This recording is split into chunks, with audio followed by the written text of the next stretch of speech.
Sunggaban at pupupugi ng halik at ang kanyang sasabihi punong-puno ng pag-akit. Talatang 14 po.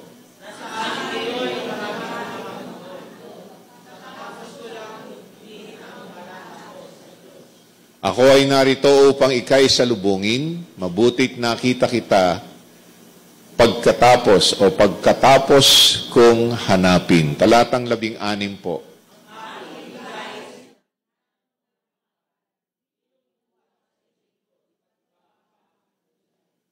Ito'y aking winisikan ng pabangong mira, bukod pa sa aloe at mabangong kanela. Talatang 18 po.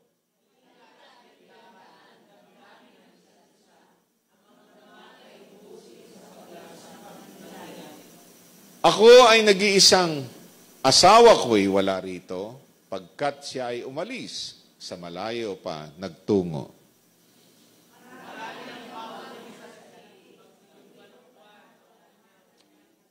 Sa salitang mapang-akit, ang lalaki ay nahimok sa matamis na salita, damdamin niya ay nalamuyot. Talatang 22 po.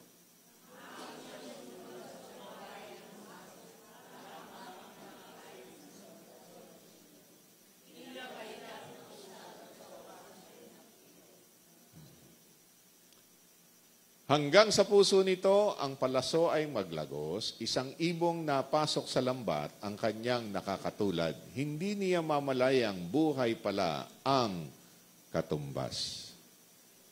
Talatang 24 po.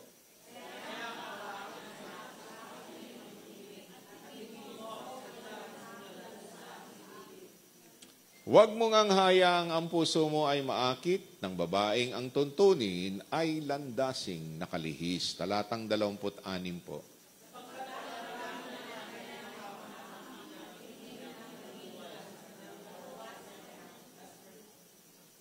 Sabay-sabay po tayong lahat. Sa bahay niya'y nagmumula ang landas ng kasawian, bawat isa'y hanga sa lagim ng kamatayan. Ito po ay nagpapatungkol, mga magulang at mga kapatid, ay hindi lamang po sa mga lalaki na umiwas po sa masamang babae, kundi mga magulang at mga kapatid, lahat po sa atin ay dapat umiwas sa masama. Amen po ba? Dapat po tayo ay merong karunungan na galing po sa langit o galing po sa salita ng ating Panginoon upang ang lahat ng tanikala o ang lahat ng panukala o ang lahat ng mga scheme. Ano bang Tagalog ng scheme?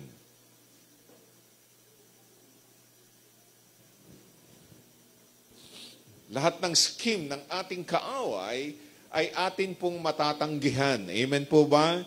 Amen po ba? Dapat po tayong magkaroon ng karunungan sa ating Panginoong Diyos na galing sa Panginoong Diyos sa pamamagitan ng Kanyang banal na Espiritu. Sa ating pong binasa, makikita po natin doon sa ating inawit kanina na kung saan ay kung ano ang sinabi ng ating Panginoong Diyos, paniwalaan po natin ito, kung ano po ang binanggit niyang pangako sa bawat sa atin, paniwalaan po natin ito, panghawakan po natin ito, sapagkat ito po ay totoo, ito po ay isang katotohanan, at ito po ay isang kapangyarihan upang ang ating pong mga buhay ay patuloy na mapagpala. Amen po ba? Amen po ba? Doon sa isang talata po rin sa ating binasa, yung merong you have said so, diba? You have spoken, sinabi mo ito. Ano po ang sabi ng Isaiah chapter 53, verses 3 to 4, o 3 to 5. Buksan mo muna na. Isaiah chapter 53. Hinamak siya ng mga tao at itinakwil. Nagdanas siya ng sakit at hirap, wala man lamang nagtapon ng sulyap sa kanya, hindi natin siya pinansin para siyang walang kabuluhan. Tiniis niya ang hirap na tayo ang dapat magbata, gayon din ang kirot na tayo sana ang lumasap. Akala natin ang dinanas niya ay parusa sa kanya ng Diyos. Dahil sa ating mga kasalanan, kaya siya nasugatan. Siya ay binugbog dahil sa ating mga kasamaan. Tayo ay gumaling dahil sa paghirap na tinamo niya at sa mga hampas ng kanyang tinanggap. Tayong lahat ay parang mga tupang naligaw, nagkanya-kanya tayo ng lakad, ngunit inibig ni Yahweh na sa kanya ipataw ang parusang tayo ang dapat tumanggap. Siya ay binugbog at pinahirapan, ngunit di tumutol kahit kaunti man. Tulad ng korderong hatid sa patayan, parang mga tupang hindi tumututol kahit nagupitan, ni hindi umiimik kahit gaputok man. Kung titignan po natin dito, mga magulang at mga kapatid, ito po ay sinabi ni Propeta Isaias na kung saan ay meron pong isang tao na maghihirap, magtatamo ng maraming sugat at latay, magtatamo ng parusa, magtatamo ng kamatayan, ng paghihirap, iaalipusta ng mga tao. Ngunit walang imik siya na kung saan ay parang isang tupa na dadalin sa katayan o patayan. Katayan. Umalis na ba si Nanay Ana? Kala ko sasama si Chris.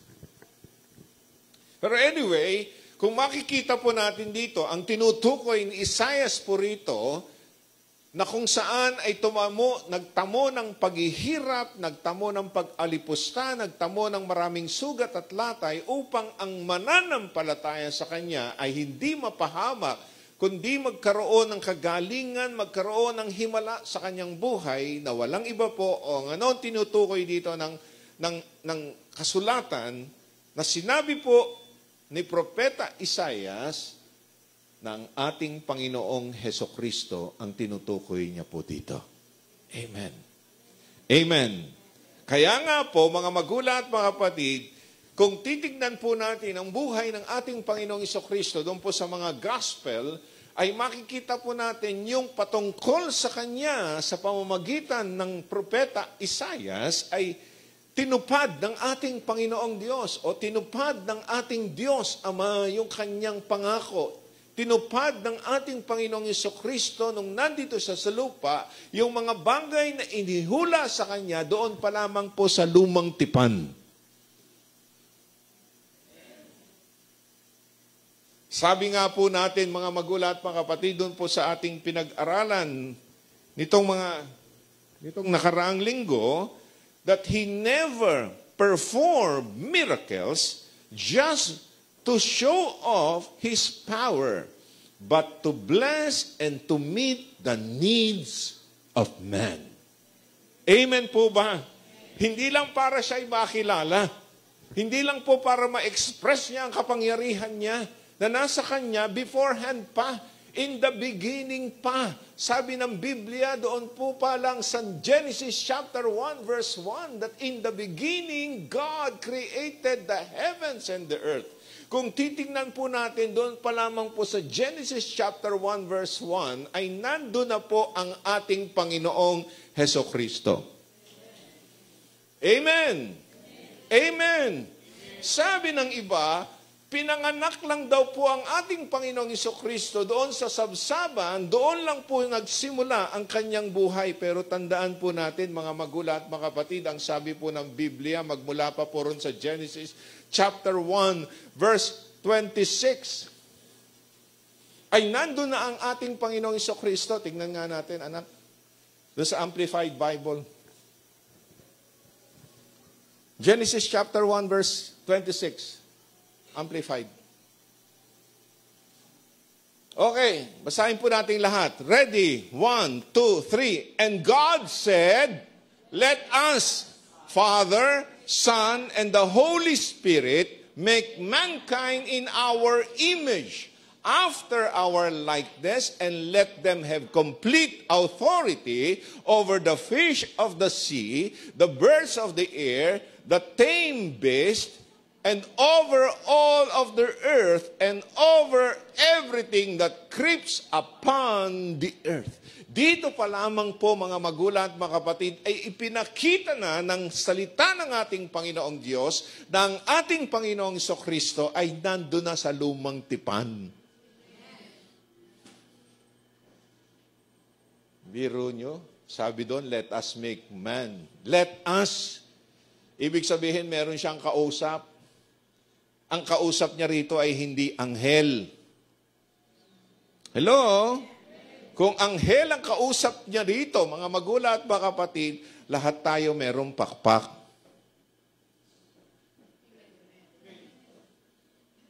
Meron ba tayong pakpak? Ay siguro kung bibigyan ng pakpak si Nanay Ana, ay hindi kaya ng kanyang pakpak. Diba? Kasi masyadong mabigat si Nanay Ana. Kaya nasasabi ko ito. Kaya ako nasasabi ito dahil wala po siya rito. Huwag niyo akong isusumbong. Naku, naka-record nga pala to. Siya po ngayon ay naimbitahan doon po sa Feast of the Trumpet celebration ng Navotas po natin. Pamilya po natin sa Navotas. Kaya po nandun siya.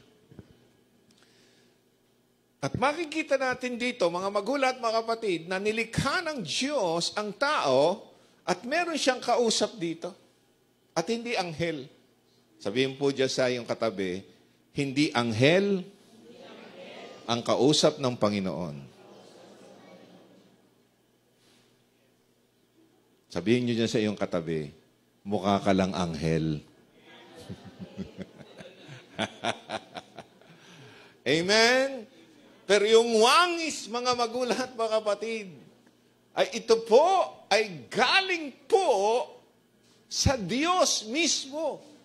Ikaw, ako, tayong lahat ay nilikha ng Diyos ayon sa kanyang wangis. At ninanais ng ating Panginoong Diyos na ikaw at ako ay magkaroon ng isang buhay na pinagpala at isang buhay na nakakaranas ng kanyang himala. Hello? Gusto ng Diyos yun. Na sa bawat araw ng ating buhay ay meron tayong nararanasang himala. Kaya nga po mga magulang at mga kapatid, yung unang punto natin ay Jesus has the authority over nature. Amen? And number 2, Jesus has the authority over sicknesses. Yan, pinaano nga pala sa inyo yung dessert. Yan. Meron kayong stress, baliktarin nyo lang ang inyong pagkabasa ng stress. Desserts. Yan, no? Kaya pagka meron ka stress ka, ano ba yan, wala akong pera, ano ba yan, may sakit ako, ano ba yan, meron akong problema, ano ba yan, ano nangyayari sa aking asawa, ano ba nangyayari sa aking pamilya, huwag kang ma-stress. Pag meron kang stress, asahin mo lang pabaliktad. Because God wants you to receive His miracles. Amen. Amen. At yung pangalawa po natin, mga magulang at mga kapatid, Jesus has the authority over sicknesses.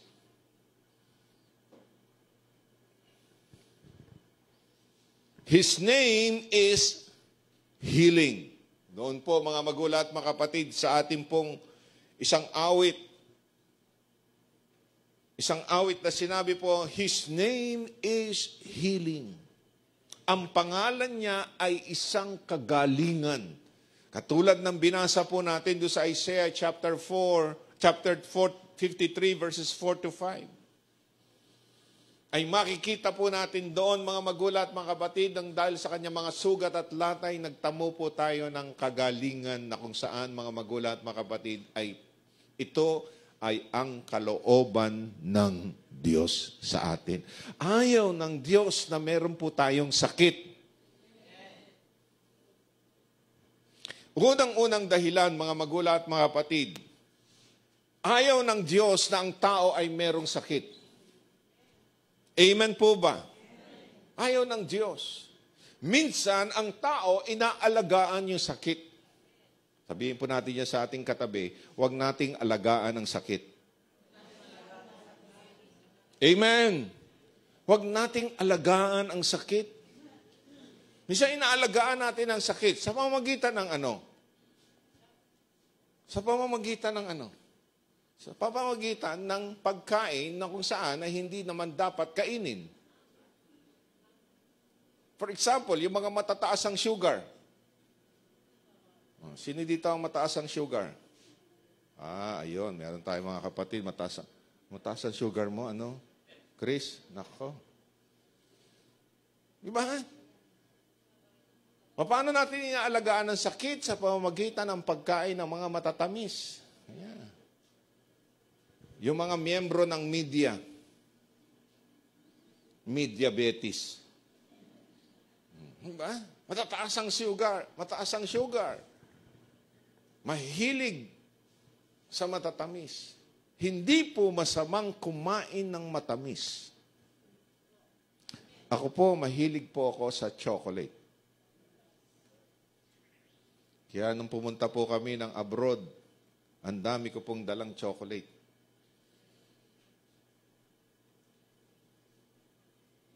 Hilig po ako sa chocolate, lalong-lalo na yung dark chocolates. But anyway, paano pa inaalagaan ang sakit? Mananatili na lang sa kanyang kinalalagyan. Anong ibig sabihin? Masakit ang tuhod. Masakit ang tuhod.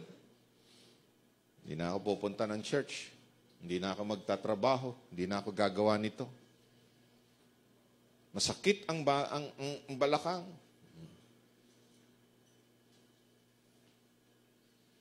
Masakit ang kasukasuan, masakit ang ganito, masakit ang ganyan. Alam niyo po mga magulang at mga kapatid, minsan ang sakit ay isang paraan na kung saan mga magulang at mga kapatid o isang dahilan, ang dahilan po nito ay dahil sa ating ding kagagawan.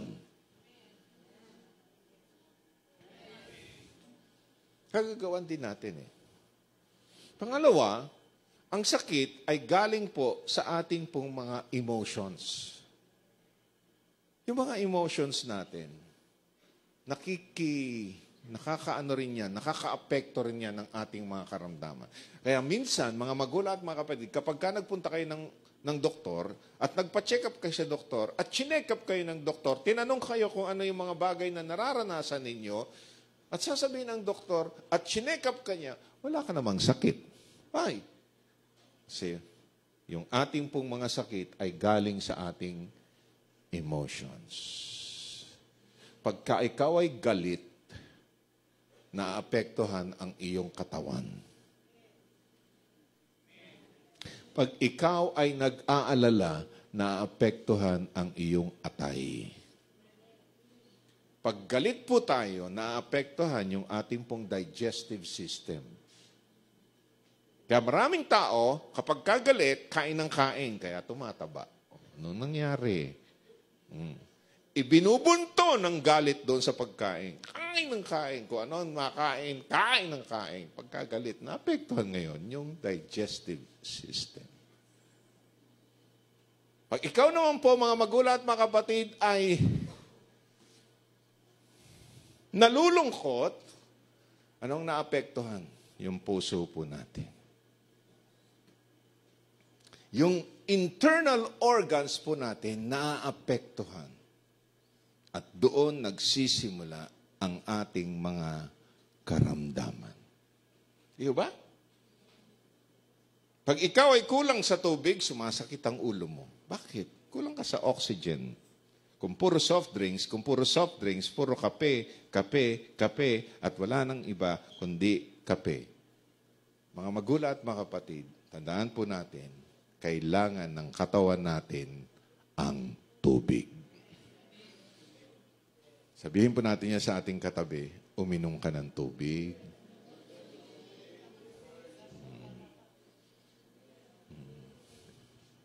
Kahit na anong klaseng tubig yan, mga magulang at mga kapatid. Sabi nila, ang Pilipinas daw ay isa sa pinakamalinis na tubig sa buong mundo. Kaya uminom tayo ng tubig.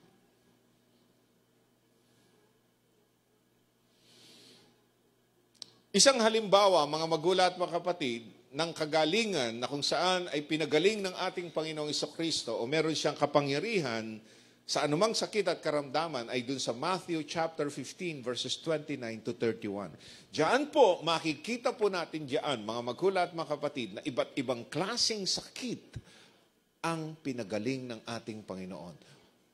Yung dinala sa kanyang paanan, mga magulang at mga kapatid, ay pinagaling ito ng ating Panginoong Jesucristo. Wala siyang pinipili na sakit.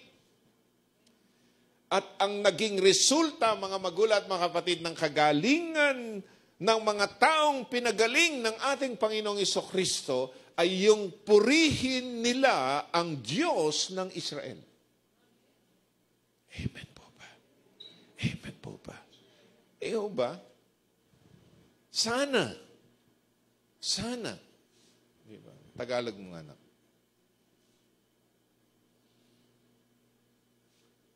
Pag alis doon, nagbalik si Jesus sa tabi ng lawa ng Galilea at siya'y umahon sa burol at naupo. Nagdatingan ang napakaraming tao na may dalang mga pilay, bulag, pingkaw. Ano ba yung pingkaw? Pingkaw, pipi, at marami pang iba. Inilagay nila ang mga may sakit sa harapan ni Jesus at kanyang pinagaling sila. Verse 31. Namangha mga tao nang makita nilang nagsasalita na ang mga pipi, gumaling ang mga pingkaw, nakakalakad ang mga pilay, at nakakakita na ang mga bulag. At ito ang naging resulta ng himala na naranasan ng mga taong nakakaranas ng himala ng Diyos. So, nangyari, at nagpuri sila sa Diyos ng Israel. Ang papuri ay naibalik sa Diyos, hindi po mga magulang at mga kapatid, kung kani-kaninong tao at kung kani-kaninong politiko at kung kani-kaninong mga bagay na kung saan ay ginawa ng tao. No. Nung naranasan nila ang kagalingan ng ating Panginoong Diyos, ang himala ng Diyos, nagpuri sila sa Diyos ng Israel.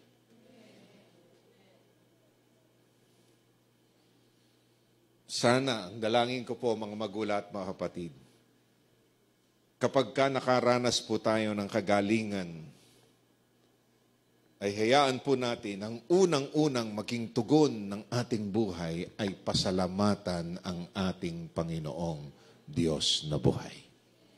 Amen. Amen po ba? Meron akong nabasang isang thought na sabi gano'n, the doctors gets the fee, but God cures the sick. Minsan, mga magulang at mga kapatid, kapag ka tayo ay hindi ko naman po inaalis, mga magulang at mga kapatid, na ginagamit ng Diyos ang mga doktor pag meron tayong mga nararamdaman o meron tayong sakit sa katawan. Hindi ko naman po inaalis yun kasi nag-aral po sila ng napakatagal na panahon at alam nila kung ano yung dapat gawin. Pero sana, kapag ka pumunta tayo sa doktor na kumukuha ng bayad, alalahanin naman natin na hindi yung doktor ang nagpagaling sa atin, kundi ang Diyos na kung saan ay gumamit doon sa doktor. Amen. Amen. The doctors gets the fee, but God cures the sick. Amen po ba? Amen po ba? Ang mga doktor, mga magulang at mga kapatid ay instrumento yan. Pero sana, hindi sa kanila maibalik ang kapurihan sa Diyos na may kapangyarihan. Amen.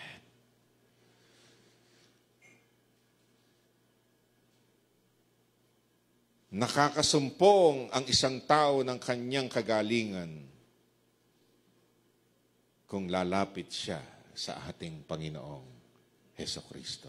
Diyan po, inilapit nila o lumapit yung mga may sakit sa ating Panginoon.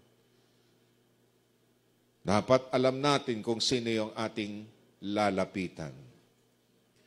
Sabi ng Biblia, the sick laid them at the feet of Jesus. And that is, ito po ay isang paraan ng pananampalataya. Pangalawa, Jesus healed the shriveled hand man. Yung paralisado, yung kamay. Diyan po sa Matthew chapter 12, verses 9 to 13, ay makikita po natin diyan yung the law of man versus the law of the grace of God. Yung batas ng tao at yung batas, mga magulang at mga kapatid, ng ating Panginoong Diyos, which is the grace, yung biyaya. Titingnan po natin dyan, mga magulang at mga kapatid, sa chapter 12, verses 9 to 13, umalis si Jesus at pumunta sa sinagoga. May isang lalaki roon, patay ang isang kamay. Naroon din ang ilang taong naghahanap ng pagkakataon upang mapartangan si Jesus. Kaya't siya ay tinanong nila, ngayon ba, naaayon ba sa kasulatan na magpagaling kung araw ng pamamahinga? Araw ng Sabath. Kasi kapag araw ng Sabath, mga magulang at mga kapatid, doon po sa bansang Israel, lahat ng yung mga sumusunod sa batas ng Sabath, lahat ng establishmento doon ay sarado. Hindi nagtatrabaho ang mga Hudyo. Pag sila'y sumusunod doon sa batas ng Sabath, hindi sila nagtatrabaho. In fact, kung gusto nilang magsindi ng ilaw,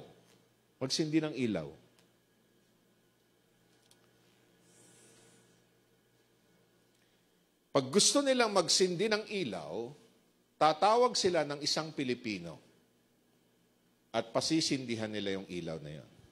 Pagkatapos, babayaran nila ito, either chocolate o anumang bagay na pwede nilang ibigay doon sa Pilipino. Hindi sila pwedeng maglakad ng 2 kilometro. Pag ikaw ay maglalakad, dapat 1 kilometro lang. Pag ikaw ay magtatrabaho, dapat hindi sa araw ng Sabath. Kaya nga po ang sabi doon sa Bible, doon po sa Exodus chapter 20, remember the Sabbath day to keep it holy. Di ba? Yun ang utos ng ating Panginoon. Kaya medyo yung mga Hudyo ay very strict sila sa pagsunod ng batas. Dito po, mga magulang at mga kapatid, doon sa synagogue na pinagtitipunan ng mga tao ay nagpunta si Jesus. At tinanong niya, marapat ba na sa araw ng Sabath ay magkaroon ng kagalingan? Ibalik mo doon sa hindi pa ako tapos doon. Marapat ba sa araw ng pamamahinga? Verse 11, sumagot siya, kung ang sino man sa inyo'y may tupang nahulog sa balon, kung araw ng pamamahinga, hindi ba niya iaahon ito? Nahulog sa balon. Alam naman natin, kapag ang isang tupa nahulog sa balon, ay hindi naman marunong lumangoy ang tupa, hindi katulad ng aso, di ba? Aso, marunong lumangoy. Kaya may tawag tayong langoy aso. So, yun ang tanong ng ating Panginoong Jesucristo doon sa mga taong kaharap niya doon sa synagogue. Verse 12, higit na mahalaga ang isang tao kaysa isang tupa. Kaya't naayon sa kautusan ang gumawa ng mabuti sa araw ng pamamahinga. Binali ng ating Panginoong Jesucristo yung kaisipan na masyadong strict, masyadong legalistic doon sa batas, mga magulang at mga kapatid, and yet nakakalimutan yung pinakamahalaga ang tao. Sabihin po natin yan sa ating katabi, mahalaga ka sa Diyos. Amen. Pagkatapos sinabi niya sa tao, iunat mo ang iyong kamay. Iniunat nga nito ang kanyang kamay at ito'y gumaling. Umalis naman ang mga Pariseo at nag-uusap kung paano ipapapatay si Jesus. Grabe, no? Pag hindi sinunod yung batas ng mga Pariseo na kanilang ginagawa at very strict sila, na dinagdagan nila yung batas na kung saan mga magulang at mga kapatid na iniutos ng Diyos. Kasi dinadagdagan ng mga Pariseo yung batas eh. Hindi naman ipinapatungkol mga magulang at mga kapatid na huwag kang gumawa ng mabuti sa araw ng pamamahinga o sa araw ng Sabat.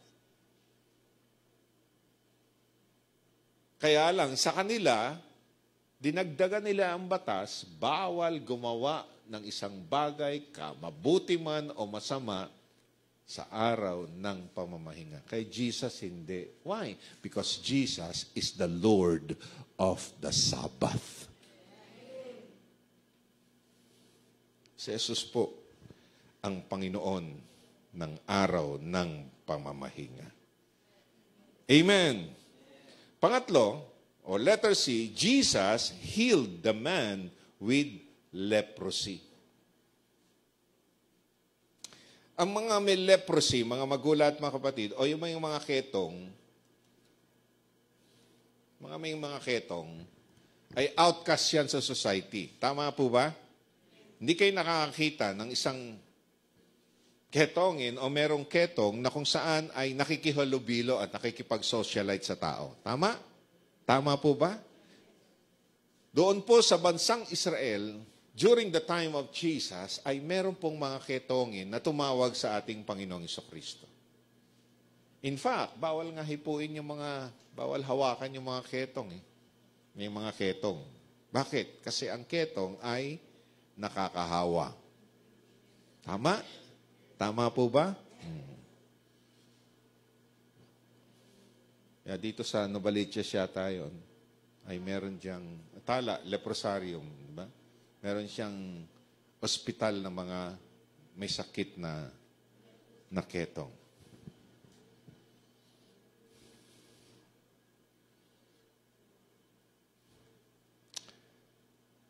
So, doon sa Matthew,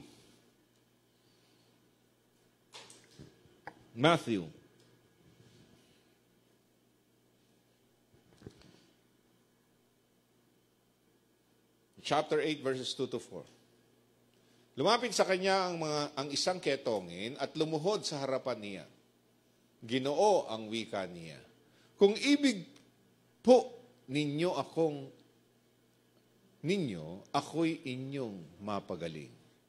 Hinipo siya ni Jesus at sinabi, ibig kong gumaling ka at pagdakay nawala ang kanyang ketong. Verse 4. Huwag mo itong sasabihin kaninuman, but bilin ni Jesus, pumunta ka, pasuri sa saserdote, pagkatapos maghandog ka ng haing iniuutos ni Moises bilang patotoo sa mga tao na magaling ka na.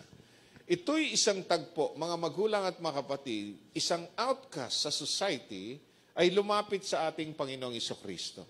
Tandaan po natin, mga magulang at mga kapatid, ang mga may ketong ay tuloy na hindi po sila pinapayagan na makihalubilo sa tao. Pero dito, mga magulang at mga kapatid, siya po ay naglakas loob na lumapit sa ating Panginoong Jesucristo.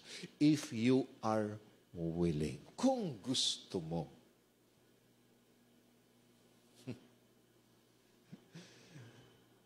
This is faith. And God honors faith. And this is a sign of humility. Yung mapagpakumbaba.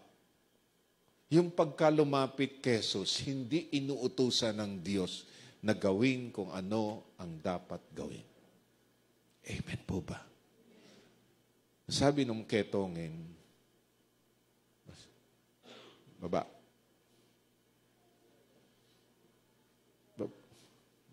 Baba. Yeah, baba pa.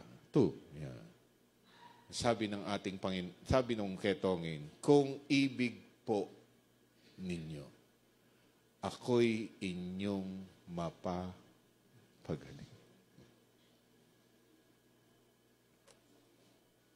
Pag lumalapit po tayo sa ating Panginoon, mga magulang at mga kapatid, hayaan po natin na tayo po ay magpakumbaba. He has the authority to heal us. Amen. Amen. He has the authority to meet our needs. Tayo magmamalaki sa Kanya. Magpakabumbahat. Bawal hipuin ang mga ketongin, pero si Jesus, hinipo siya. At sinabi, ibig ko, gumaling ka. Wow. It's a grace ng ating Panginoon. It's getting what you do not deserve. Hindi tayo karapat-dapat, but God permits us to receive His grace. Next, letter D. Ketongin po ito. Letter D, Jesus healed the blind man. Ito yung bulag na tao, mga magulang, mga kapatid. Dito po sa Mark chapter 8, ay meron pong isang bulag na kung saan ay lumapit sa ating Panginoong Jesucristo. A blind man. Lumapit sa kanya, hindi. Mark chapter 8. Mark chapter 8. Verses 22 to 26.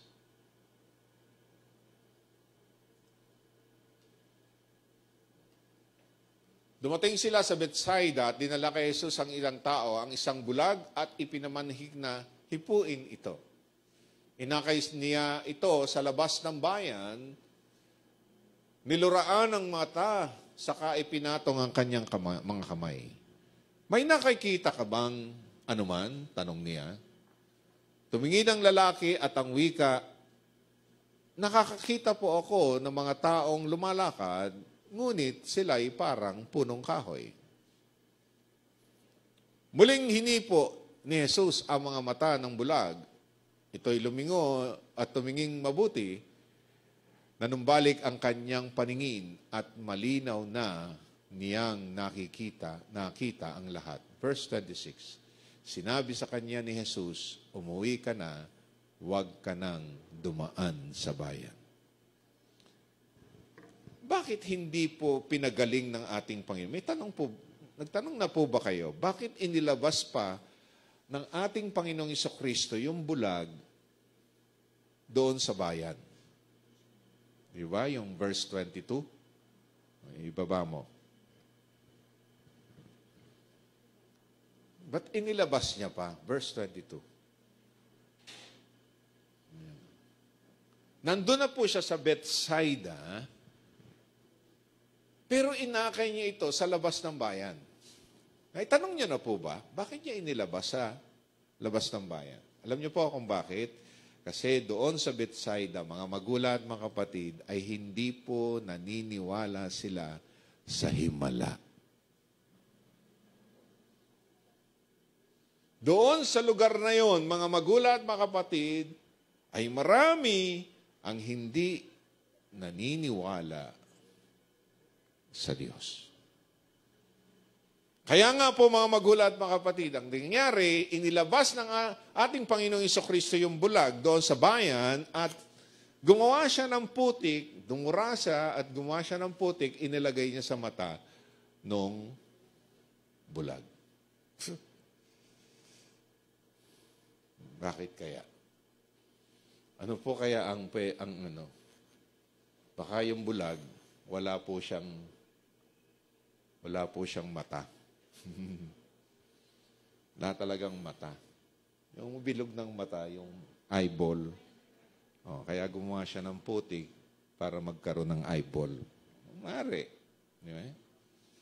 Tapos sabi ng Panginoong Jesucristo, ano ang nakikita mo? Blind man, ano ang nakikita mo?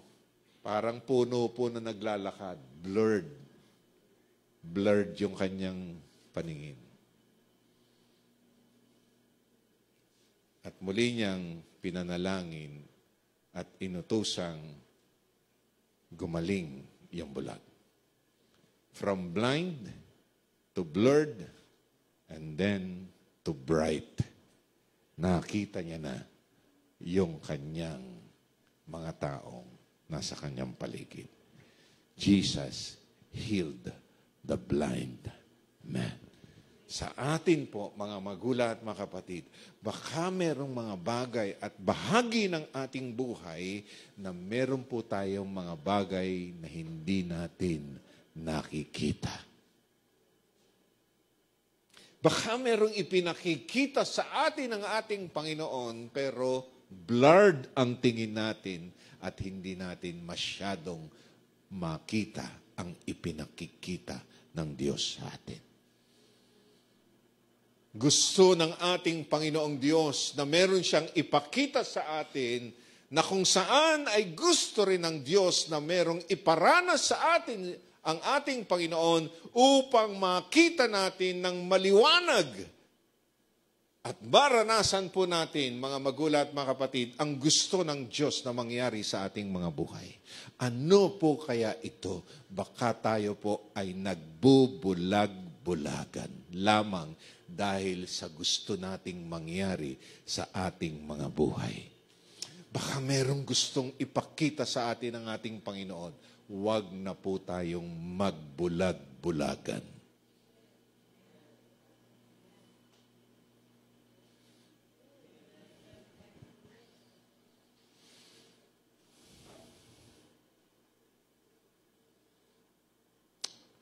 Letter E.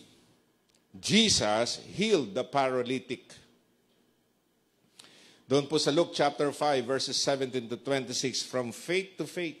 Ito yung kinuwento ko last time, na merong 4 na magkakaibigan, 5 po yung merong sakit ng isang paralitiko, na hindi sila makapasok doon sa isang lugar na kung saan ay punong-puno ng tao at may dala silang naka-stretcher o nasa sa higaan na kanilang dinala roon para magkaroon ng kagalingan itong paralitiko. Hindi sila makapasok. Maraming tao. Anong ginawa po nila? Binutas nila yung bubong ng bahay. Biro nyo, hindi na sila nagpaalam doon sa may-ari ng bahay. Binutas na lang nila yung bubong ng bahay. Hindi nagpaalam. Bakit? Kasi they are concerned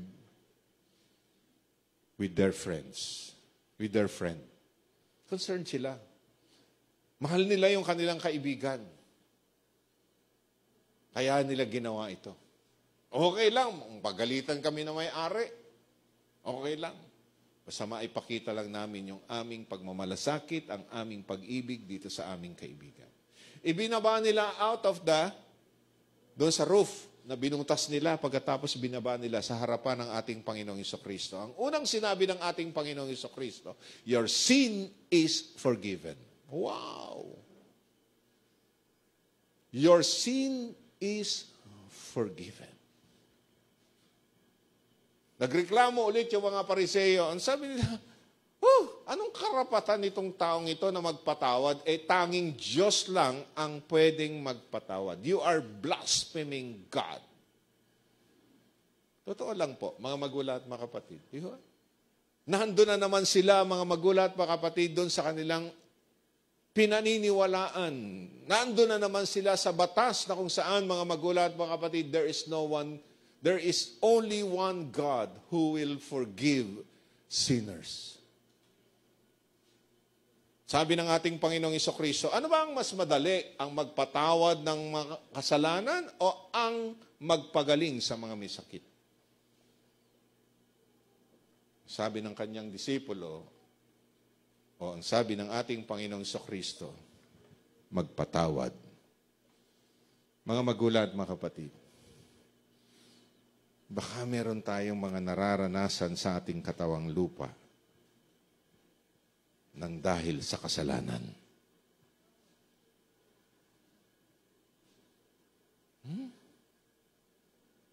Baka hindi mapagaling-pagaling ang ating mga karamdaman. Bakit? Baka we harbored sin in our lives.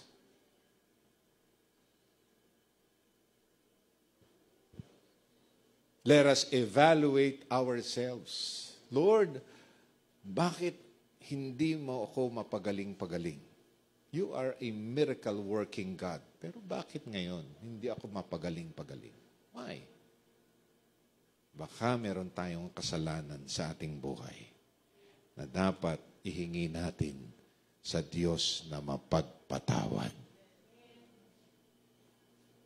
Baka meron tayong mga bagay na kung saan ay kinikimkim pa rin sa ating mga sarili. Or, the other way around, or, baka naman, mga magulang at mga kapatid, ay merong itinuturo sa atin ang Diyos. Nagbubulag-bulagan tayo.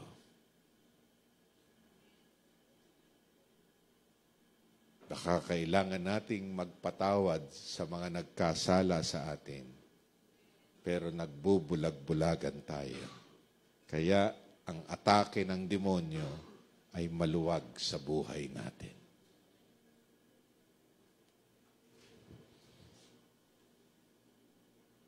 Ano nangyari? Jesus healed the paralytic. From faith to faith. Ang ibig sabihin? From faith ng mga magkakaibigan at pananampalataya ng taong may sakit. Pagka pinagduktong natin ang ating pananampalataya, kaya nga po mga magulang at mga kapatid, kapag ka nananalangin tayo, katulad kanina, magkakahawak tayo ng kamay, yung ating pananampalataya at pananampalataya ng ating kahawak ng kamay, pinagsasama natin, and then and only then, God will move miraculously. Amen. Amen. Amen. From faith to faith. Next. Letter F. Jesus healed the centurion's servant. Ito naman sa Luke chapter 7 verses 1 to 10 ay meron pong nagsabi rito, meron pong isang instance dito o tagpo ng meron pong may sakit na alipin ng isang centurion o isang pinuno ng isang sinagoga. O pinuno siya, isang leader siya.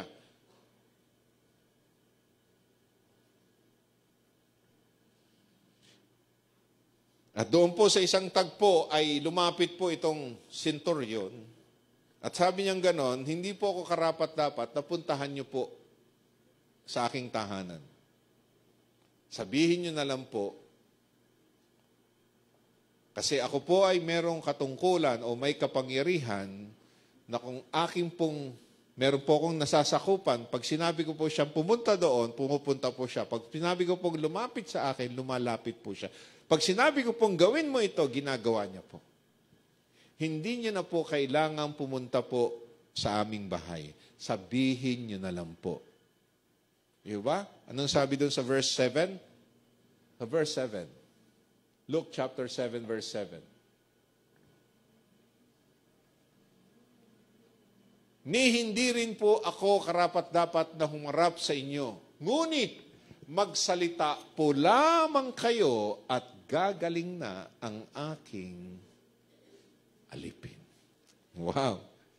Ibang klaseng pananampalataya. Say the word and my servant will be healed. Kanina, mga magulang at mga kapatid, yung ating worship song, yung ating pong mga kinanta kanina, mga magulang at mga kapatid, pag sinabi ng Diyos, ikaw po ay makakasumpong ng himala. Ang panampalatayanan po natin kung ano ang sinabi ng Diyos. Amen! Amen! Ano ang ating mga nararanasan ngayong oras na ito? Ano ang ating mga nararamdaman ngayong oras na ito? Ano yung mga bagay na pangangailangan natin sa ating Panginoon ngayong oras na ito? Say the word and I will be healed.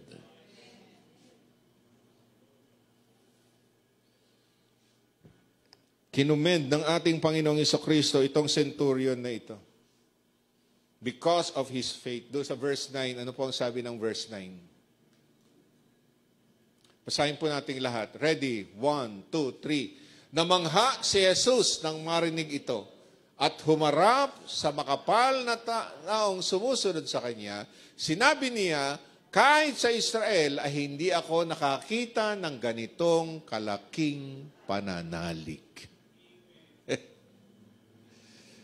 Ito po, senturyon na ito, mga magulang at mga kapatid, ay hindi po ito Israelita. Pero kapag lumapit sa Panginoong Diyos, nang may pananampalataya, that what we call miracles. Letter G, Jesus healed the 10 of leprosy. Kanina po, may pinagaling siyang isang leprosy. Pero may bilin po ang ating Panginoong Jesucristo doon sa gumaling na ketongin. Sabi niya ganun, pumunta ka doon sa saserdote at mag-alay ka o maghandog ka ng handog.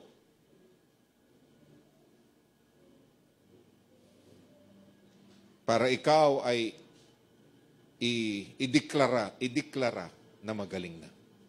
Alam niyo po, nung unang panahon, sa panahon ng ating Panginoong Jesucristo, yung mga saserdote o mga pare ang nagsasabi, o yung kohen sa Hebreo, yung mga kohen o yung mga saserdote ang nagsasabi kung ikaw ay magaling na o hindi. Kumbaga parang sila yung mga judge.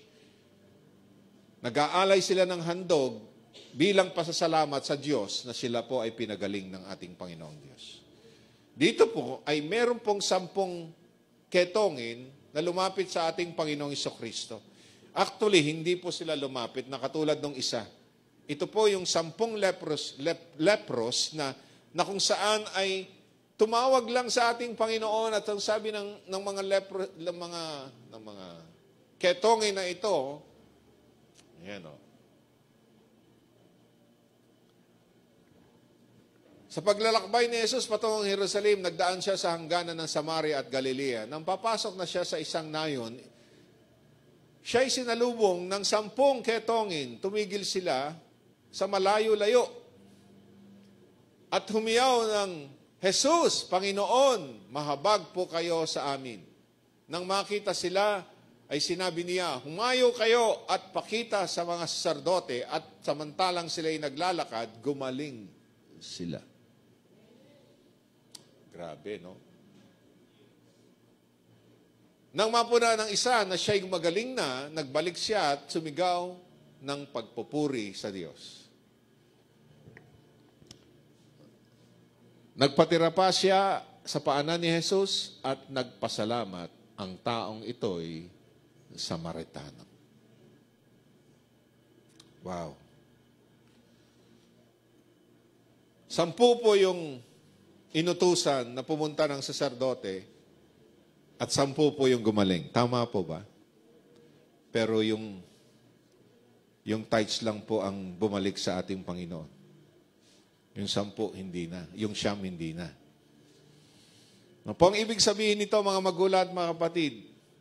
Ito pong 10 na ketongin ay meron po silang pananampalataya. Ulit. Na sumunod sa sinabi ng ating Panginoong Jesucristo. Sa palagay nyo, mga magulang at mga kapatid, nabalitaan kaya nitong 10 ketongin na ito, yung nangyari doon sa isang ketongin na pinagaling ng ating Panginoong Jesucristo? Mari, di ba? Maring nabalitaan nila ito, pero mga magulang at mga kapatid, nabalitaan nila na hinipo ng Panginoong Jesucristo yung isang ketongin para siya'y gumaling. Ito naman, tumawag sila sa malayo at inutusan kagad sila ni Jesus. Humayo kayo, umalis na kayo, pumunta kayo sa saserdote. At habang sila'y naglalakad patungo doon sa saserdote, ay sila po ay gumaling. Yung isa, nakita niya na siya'y gumaling na, bumalik siya sa ating Panginoon nang may pagpupuri sa ating Panginoong Jesucristo at siya po ay nagpasalamat sa Diyos.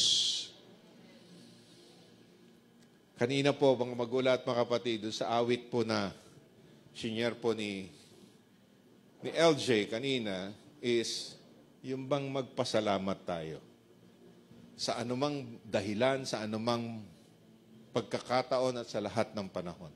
Sabi ng 1 Thessalonians chapter 5 verse 18, in everything give thanks, for this is the will of the Father through Christ Jesus.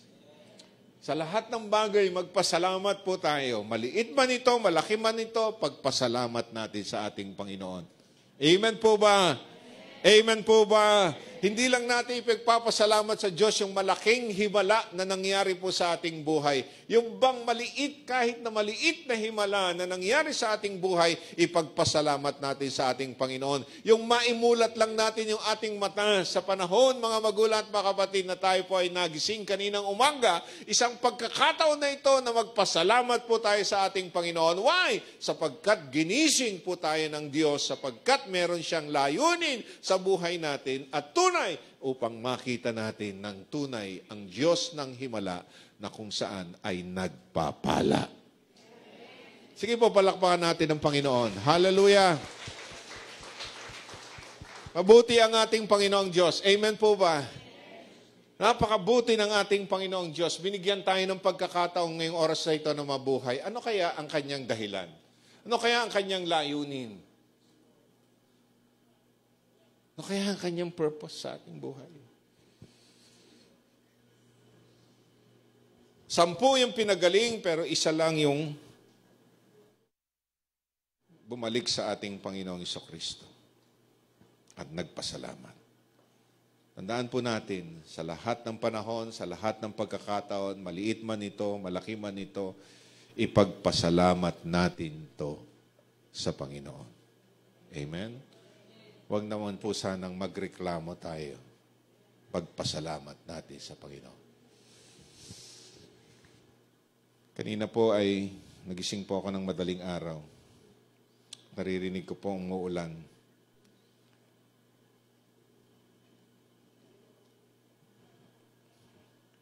Yung aking halaman po kasi, kapag panayang ulan,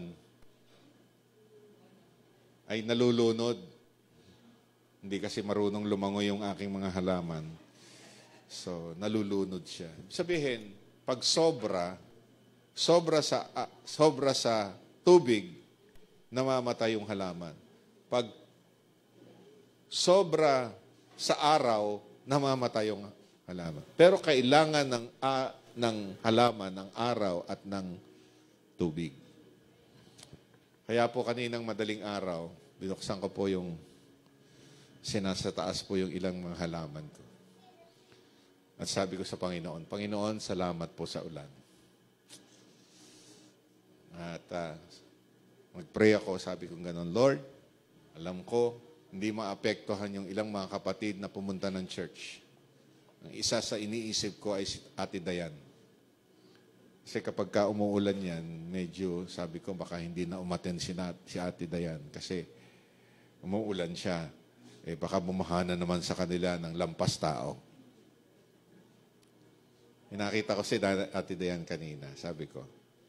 Kasi ang prayer ko naman kanina, Lord, alam ko, matatapos itong ulan at matatapos at ikaw ay magpapakita na ng haring araw. Tumigil nga yung ulan. Purihin ng Panginoon. So, lahat ng bagay, maliit man ito, malaki man ito, ipagpasalamat natin sa Diyos. Amen? Amen po ba?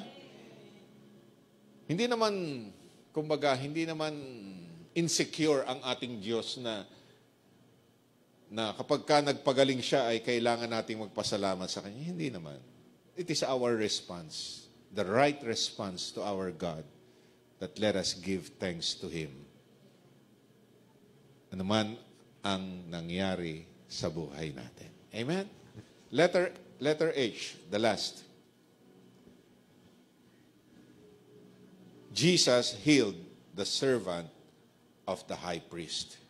High priest ear. Pinagaling ng ating Panginoong Jesucristo ang alipin ng punong saserdote, yung kanyang tenga. Dito po ay isang tagpo, mga magulang at mga kapatid, ng ating Panginoong Jesucristo ay pinagkaluluna ng isang kanyang disipulo na si Judas. At dumating na po mga magulang at mga kapatid ang huhuli sa kanya. Dahil isa po sa disipulo ng ating Panginoong Jesucristo na nangako sa ating Panginoong Jesucristo na ang pangalan niya ay Pedro. Maaaring ito po ay si Pedro kasi very Tagalog, ano ba tawag doon sa, very aggressive si disciple Peter. So ano nangyari doon sa Matthew chapter 16, di ba? Kung makikita natin doon, sabi ng ating Panginoong Jesucristo ay ako ay lilisan na, sabi ganon, at ako ay pupunta na, at ako ay papatayin na, sabi ng ating Panginoong Jesucristo. Sabi ni Apostol Pedro, dadaan sila sa ibabaw ng aking bangkay, hindi mangyayari ito sa kanila. Sa iyo, Panginoon. Pagtatanggol kita. Tama naman. Pero nung uhuli na ang ating Panginoong Jesucristo, naging aggressive ulit si Apostol Pedro. Ano nangyari? Yung humuhuli sa ating Panginoong Jesucristo, binunot niya yung kanyang tabak, tinaga ang tenga. Di ba? Yung ba yung nakalagay? Sa Luke chapter 22, verses 49 to 51. When Jesus, Tagalogin mo na. Nang nakita ng mga alagad, nakasama niya kung ano ang mangyayari, sinabi nila, Panginoon, mananaga na po kami. At tinaga nga ng isa sa kanila ang alipin at ng pinakapunong saserdote at natigpas ang kanang tainga niya.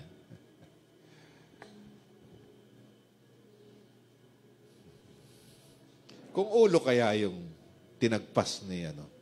Ano mangyari kaya? No? Hindi kasi naalala ni Pedro siguro yung thou shall not kill. Huwag kang papatay. Kaya ang tinagpas niya na lang, tenga na lang. Ano nangyari? Natagpas yung tenga. Lako.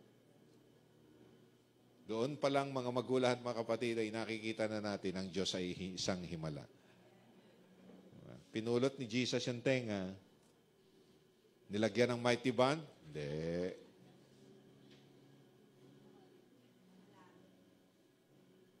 Jesus performed another miracles. Back to original.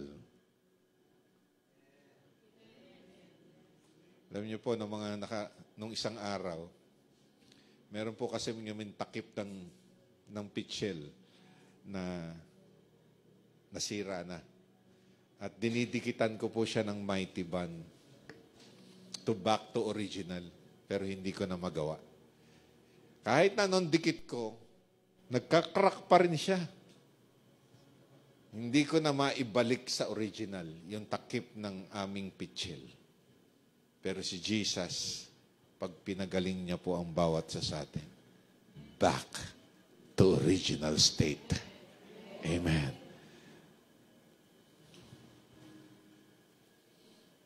Next verse, 52.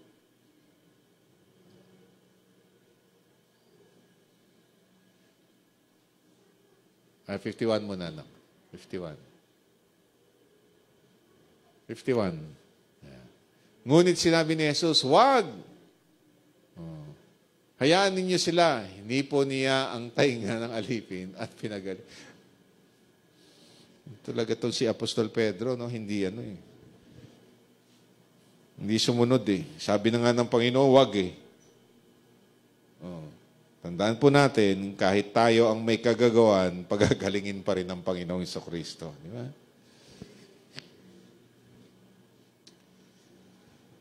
Tayo ang may kagagawan ng anumang karamdaman, sometimes we lack discipline.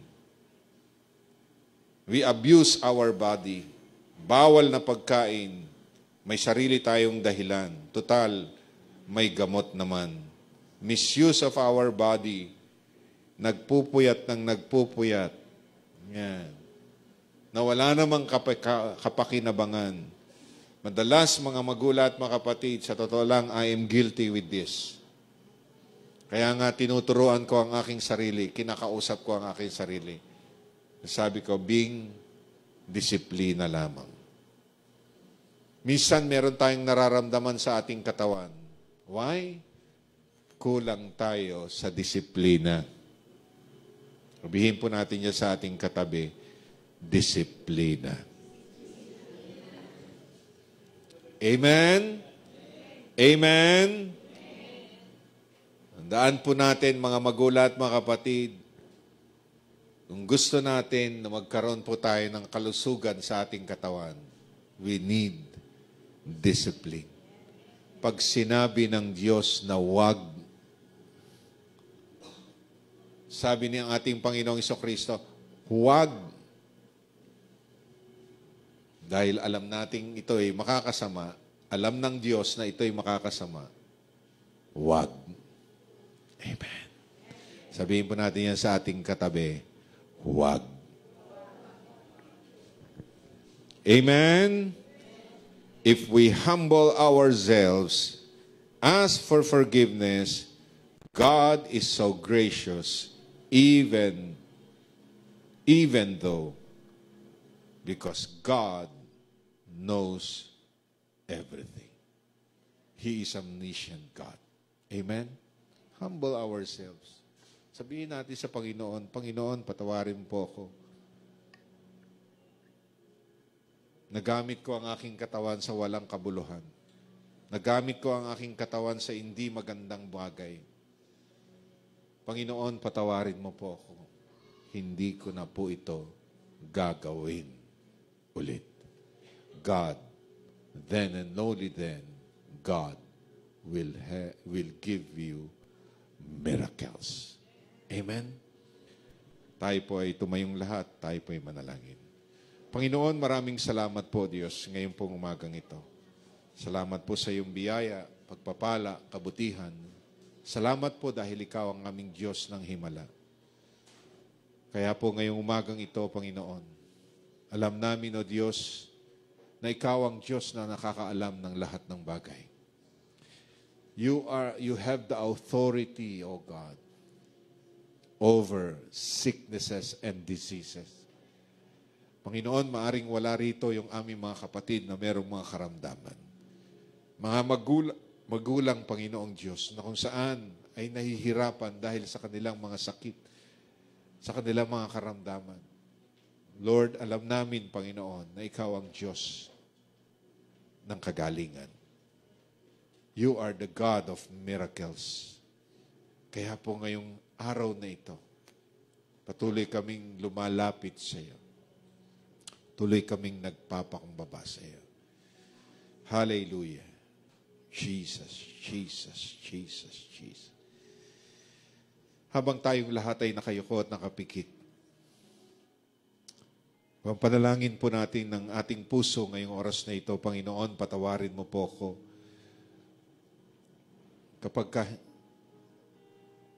Patawarin mo po ako, Panginoon, nagpapakumbaba ako sa iyong harapan. Nawalan ako, Panginoon, ng disiplina para sa aking katawan. Nawalan ako, Panginoong Diyos, I misuse my body, O God. I abuse my body. Panginoon, patawarin mo po ako ngayong umagang ito. Katulad, Panginoon, ng mga pinagaling mo, O Diyos, they humble down into your presence. Kami rin po ngayong umagang ito, Panginoon, nagpapakumbaba sa iyong harapan. Inaamin namin, O Diyos, that in some other way, kami po ay naging pabaya, Panginoon, at nawalan kami, O Diyos, ng panahon, Panginoon, para sa iyo, O Diyos, at pagtitiwala sa iyo. Yung mga bagay na hindi mo pinapahintulutan na gawin namin, Panginoon, ngunit ginagawa pa rin namin because out of our fleshly desires, O God. Patawad po, Panginoon.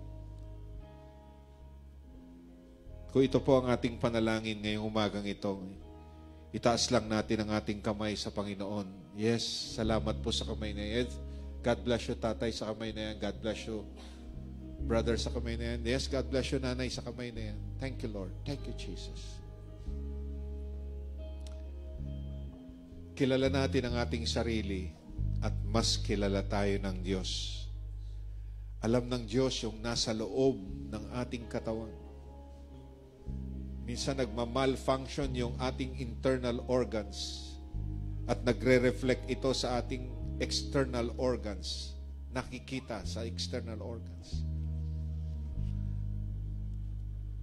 Kaya ngayong oras na ito, magpapaayos po tayo sa ating Panginoon. Sa lahat ng nagtaas ng kamay, magpapakumbaba tayo ngayon sa ating Panginoon. God will make our original organ back to its state. Sa lahat ng nagtaas ng kamay, sumunod tayo sa panalangin ito. Kasama ko po. Sabihin po nating lahat, Panginoong Diyos, lumalapit po ako sa iyo ngayon pong araw na ito. Panginoon, patawarin mo po ko if I abuse, if I misuse my body na templo ng iyong banal na Espiritu. Patawarin mo po ako, Panginoon, ngayong umagang ito. Patuloy akong nagpapakumbaba sa iyong harapan at inaamin ko, Diyos, na kailangan kita. Ngayong oras na ito, sinusuko ko po sa iyo ang aking buhay at tanda ng aking pagsuko, nakataas ang aking kamay sa iyo, Panginoon. Panginoon, hayaan mo, Diyos, ngayong umagang ito, makasumpong ako, Panginoon, ng unang kagalingan ng aking spiritual na buhay, ang kapatawaran sa aking mga kasalanan. Panginoon, ngayong oras na ito, hayaan mo, Diyos, maranasan ko ang iyong himala ng kagalingan sa pamamagitan ng iyong mga sugat at latay. Ay patuloy ako, Diyos, na inaangkin ko ang kagalingan ng aking katawang lupa, magmula ulo hanggang talampakan. Tinatanggap ko, Diyos, ang himala, ang kagalingan, ang iyong kapatawaran sa aking mga kasalanan. Salamat po ng maraming marami. Sinasamba ka namin, niluluwalhati ka namin sa pangalan ni Jesus. Amen, and amen, and amen, and amen. Palakpakan natin ang Panginoon. Hallelujah. Ngayon po, oras na ito, ihanda po natin, pwede na po tayong maupo, ihanda po natin ang ating mga sarili sa pagtanggap po sa banal na hapunan o sa banal na hapag sa ating Panginoong Jesucristo ngayong oras na ito.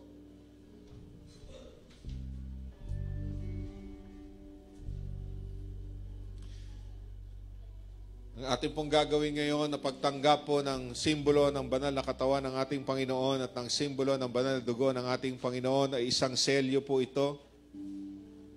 It is a seal.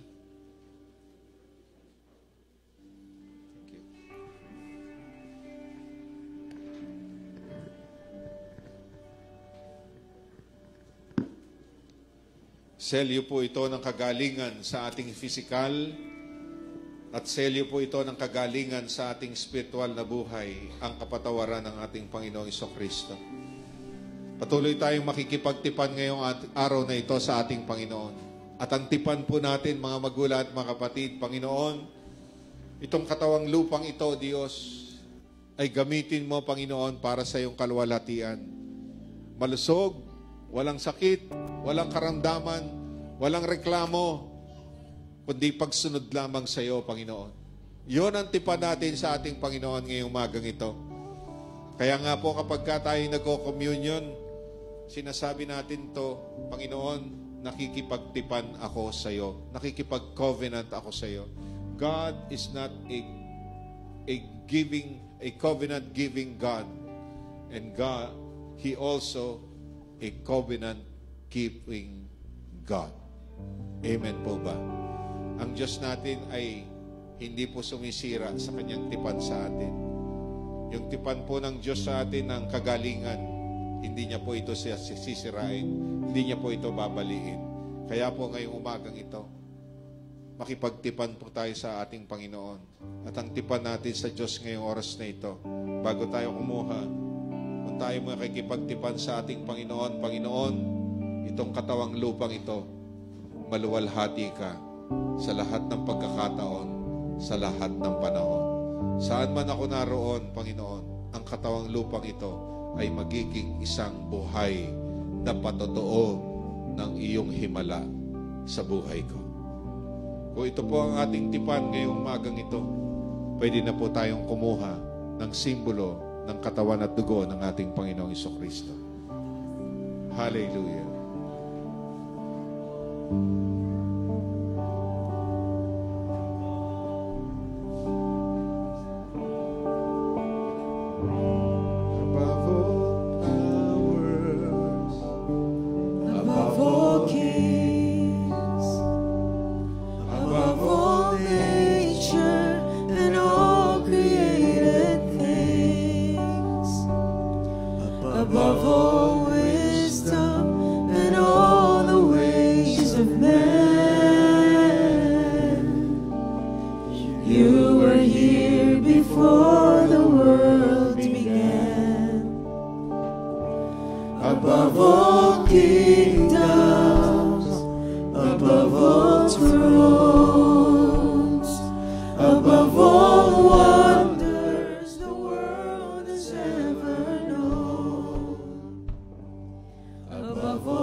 Ito ang aral na tinanggap ko sa Panginoon at ibinabahagi ko naman sa inyo. Noong gabing siya ipagkanuloy, dumampot ng tinapay at pinagpira-piraso ito at matapos magpasalamat ay sinabi, ito ang aking katawan na ibinibigay ko sa inyo.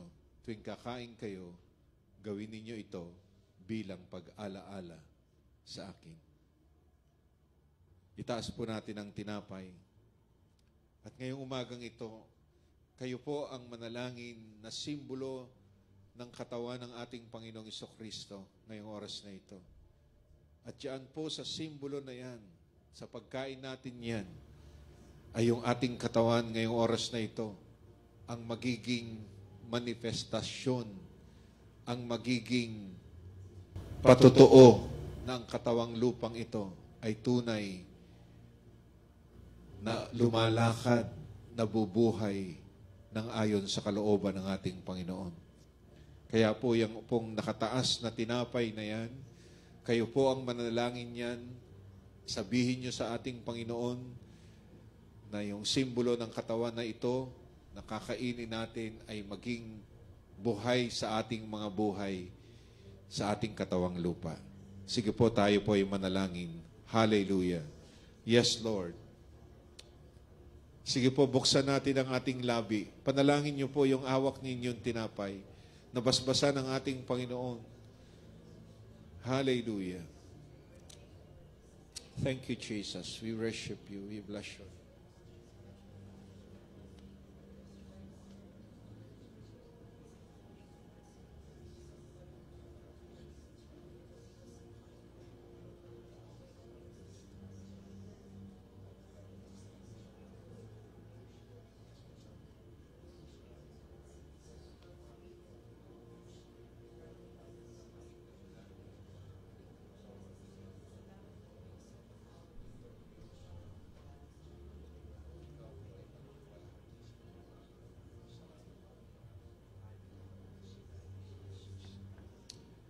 Sa pangalan ni Jesus. Amen and amen. Sabay-sabay po nating kainin.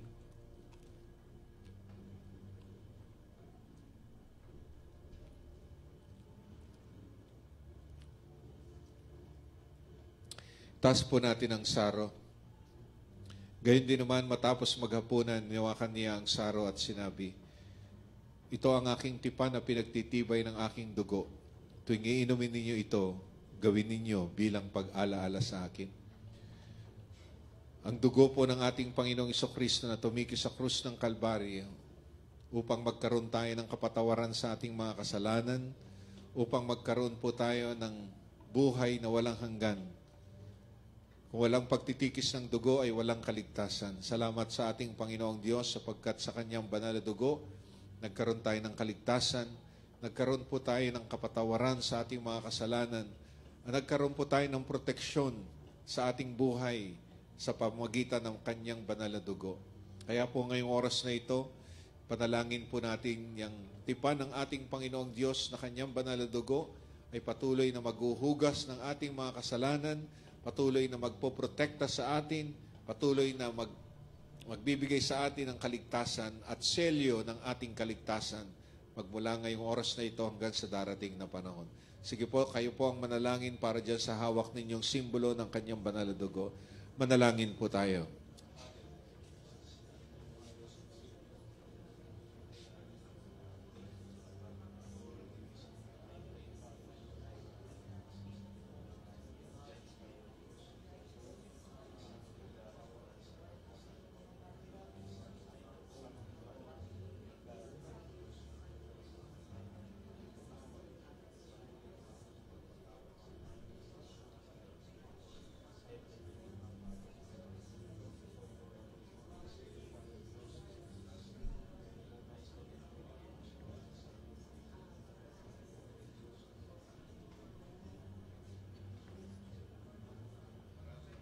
Purihin ka, dakilain ka, sambahin ka, O Diyos. Hallelujah. Thank you, Lord. Panginoon, ito po ay isang selyo, O Diyos, ng pagpapatawad mo sa amin, Panginoon. Kung paano, O Diyos, ikaw ay nagpatawad sa aming mga kasalanan. At sa pamamagitan ng banal na dugo na ito, O Diyos, na sumisimbolo sa ginawa mo, Panginoon, sa amin, tulungan mo rin kaming magpatawad sa mga nagkasala sa amin. Sinasamba ka namin, niluluwalhati ka namin, O Diyos. Ito po ang aming samot dalangin sa pangalan ni Jesus. Sabay-sabay po nating inumin. Purihin po natin ang Panginoon. Hallelujah. Muli po nating awitin itong awit na ito. Above all powers, crucified. Above all kings, above all nature and all created things, above all wisdom and all the ways of man, you were here before the world began. Above all kingdoms, above all thrones, above all wonders the world has ever known, above all wealth and treasures of the earth, there's no way to measure what you're worth. Crucified,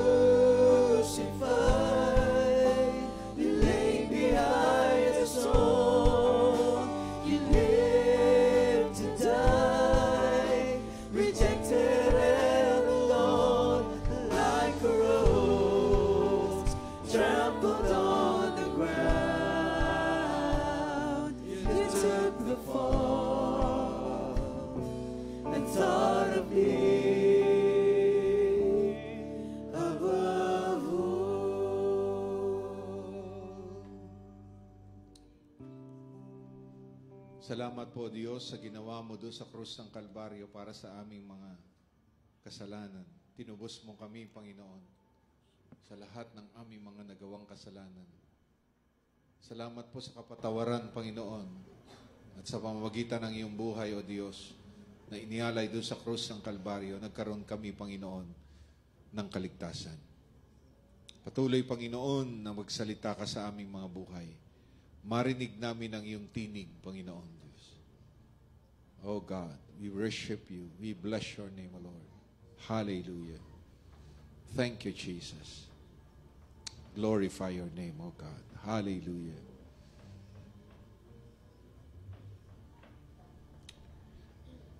Impression lang po sa puso ko ngayong oras na ito. Huwag na nating hintayin ang kapahamakan na dumating sa buhay natin.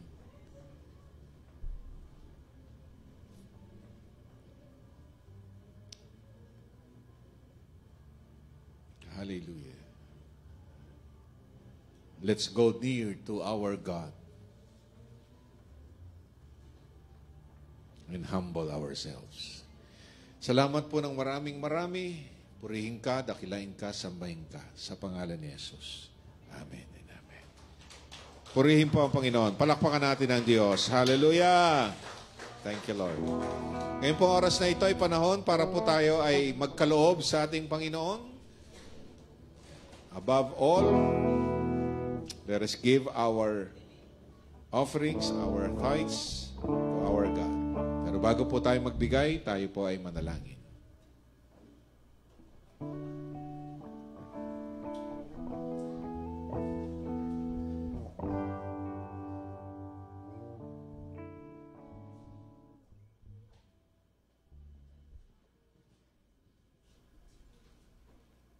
Amen.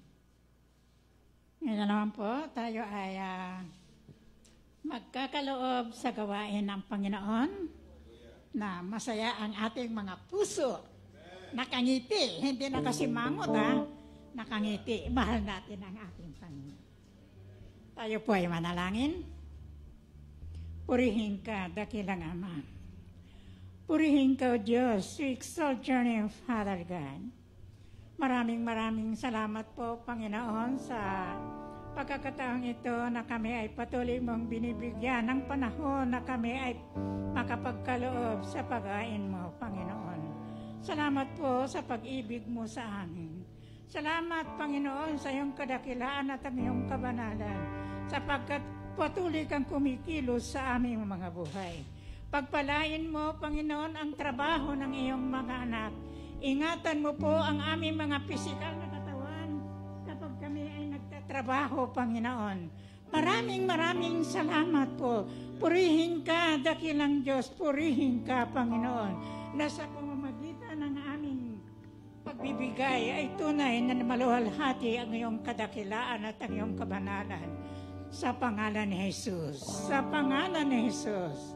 Amen. Thank you, Father God.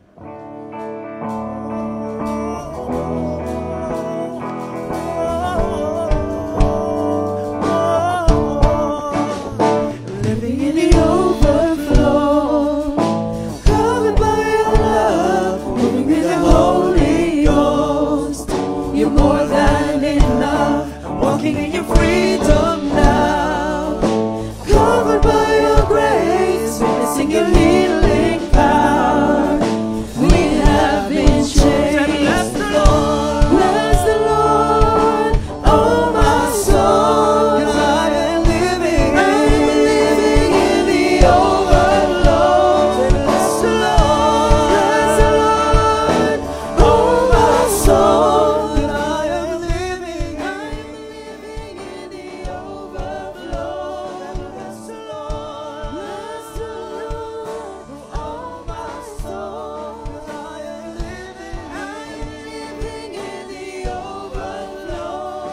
Bless the Lord, oh my soul. 'Cause I am living in the overflow.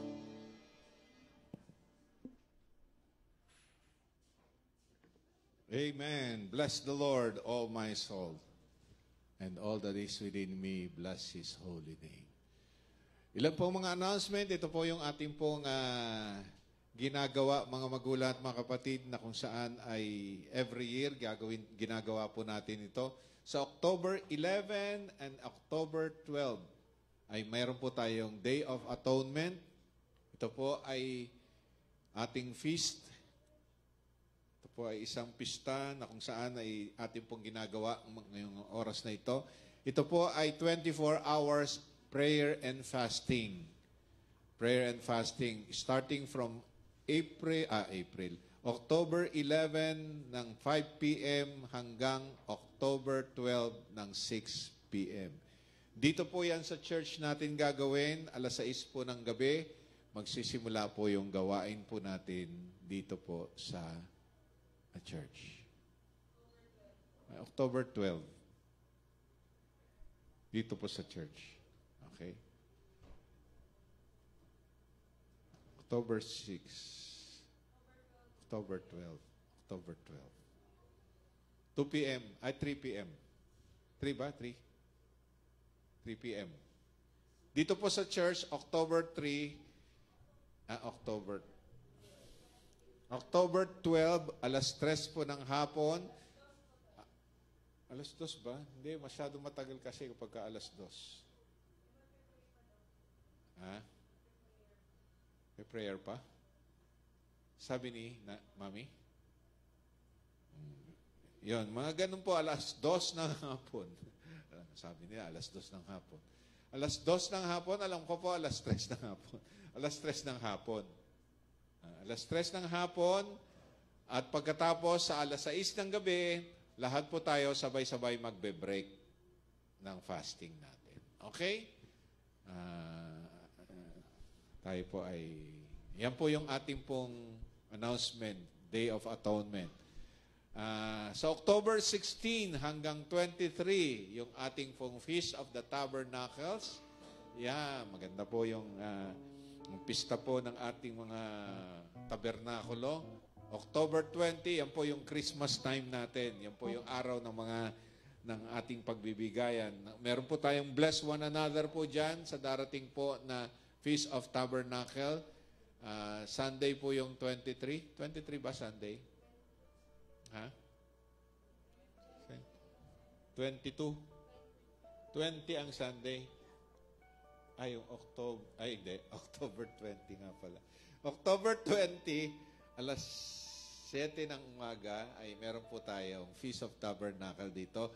Alas 10 ng umaga, alas 7 ng umaga, alas 10 ng umaga, at saka alas 4:30 ng hapon po. Meron pong celebration ng Feast of Tabernacles. Yan. Dito lang po tayo. Ang bawat service po natin, meron po tayong celebration ng Feast of Tabernacles. Yan po, magdala po kayo ng inyong ibibigay, magbe-bless sa ating mga kapatid na kung saan ay dadalo sa darating po na Feast of Tabernacle. Next, yung ating pong wala tayong wala. Gabi-gabi po, meron po tayong tinatawag na 10 days of awe. Ibig sabihin po ay tayo po ay nagre-repent at yung 10 days of awe nagsimula na po noong October 3 at matatapos po siya ng October 12. Kaya po every night po ay nagbo-blow kami ng shofar at nananalangin po kami patungkol po doon sa yung mga kasama po namin doon sa account o doon sa messenger, ay makikita nyo po doon kung ano yung ipapanalangin, kung ano yung babasahing salita ng Diyos, at pagkatapos mag-iihip po tayo ng ating mga shofar o yung ating mga trumpet po. Okay? Tumayo po tayong lahat. Yan po yung ating mga announcement. Yan. Sabihin po natin yan sa ating katabi, lalo tayong pagpalain ng Diyos. Sa ating financial, material, physical, emotional, higit sa lahat, sa ating spiritual. Sabihin po natin yan sa ating katabi. Patuloy tayo na magtiwala, magpakumbaba sa harapan ng Diyos upang matagpuan natin ang himala niya. Sabihin po natin niya sa ating katabi, mahal na mahal kita. Sa pangalan ni Jesus, padamaan natin yung ating pag-ibig dyan sa ating mga katabi. Yan. Yakapin po natin yan. Halikan natin yan. Masahing sa likod. Imatsin niyo sa likod. Yan. Salamat sa ating Panginoon. Taas po natin ang ating kamay sa Panginoon. Magpasalamat po tayo sa Diyos. Buksan natin ang ating labi sa ating Panginoon. Sige po, pasalamatan natin ang ating Panginoon. Hallelujah. Oh, thank you, Lord. Thank you, Lord. Salamat po, Panginoon, sa iyong gawain, O Diyos. Salamat po, Panginoon, sa mensahe mo sa bawat sa amin. Salamat po dahil ikaw ang aming Diyos ng himala, Panginoon. At patuloy, O Diyos, na ikaw ang noon, ngayon at magpakailanman. At hindi ka nagbabago, Panginoon, kung paano ka nagpagaling noong mga unang panahon, ay magpapagaling ka rin ngayon at patuloy na magpapagaling, Panginoon, sa mga hinaharapang buhay namin. Pagpalain mo po, Diyos, ang bawat isang narito at patuloy, Panginoon, na mararanasan namin, Panginoon, ang patuloy na himala mo, pagpapala mo, kabutihan mo. Purihin ka, dakilain ka, sambahin ka, O Diyos. Hallelujah, hallelujah. Ito po ang sinabi ng Numbers chapter 6 verses 24 to 26 in Hebrew words. Yevarikek Adonai Vishmerika. Yaer Adonai Panaveleka Vekoneka. Yisa Adonai Panaveleka Viazemlika. Shalom.